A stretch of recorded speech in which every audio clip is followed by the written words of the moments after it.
Jeremiah chapter 14 acknowledges a severe drought on the land of Israel. This was a real drought that led to famine, suffering, and shame. This is Jeremiah 14, verses 3 and 4. Her nobles send their servants for water. They come to the cisterns, they find no water.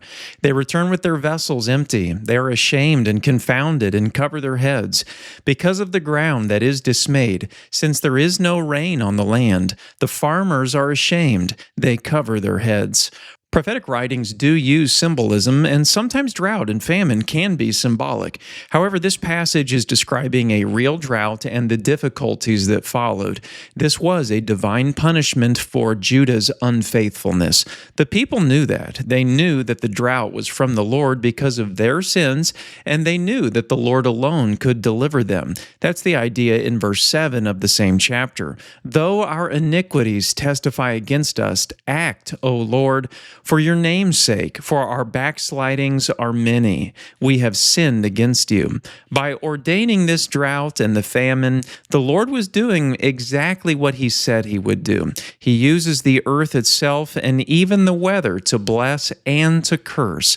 From the very beginning of this nation, God promised that their faithfulness would bring blessings and abundance, and unfaithfulness would bring plagues and suffering.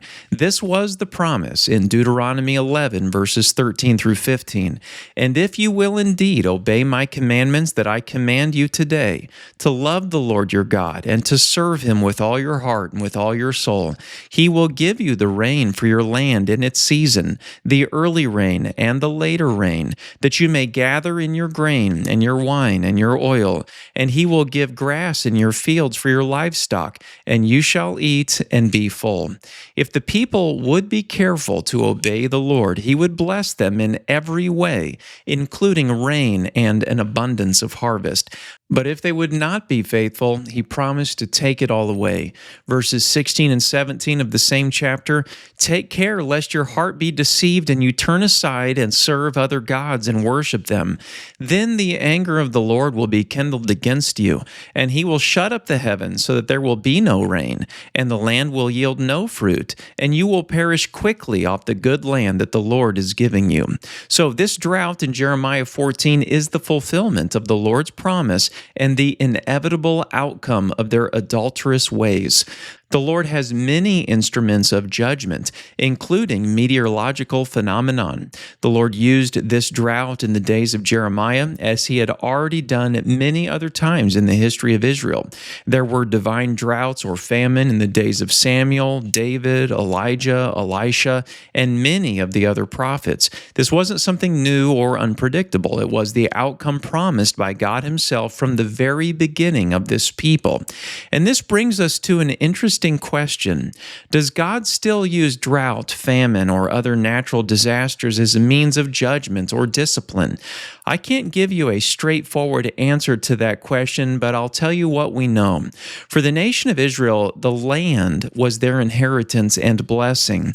God said that there would be a strong correlation between their faithfulness and the fruitfulness of the land. He promised to bless them with abundance and discipline them with barrenness.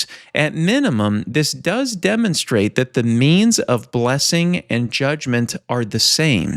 If we believe that people, possessions, and property are blessings from God for our faithfulness, then we have to also believe that the Lord may at times take those things away when we're in need of discipline. If we believe that rain is a blessing from God, we must also believe that the absence of rain comes from God. If we believe that a fruitful harvest is from God, then we must also believe that famine is from God. The point is that we know natural processes do not always have natural explanations. Drought and famine may be totally spontaneous, but maybe not always.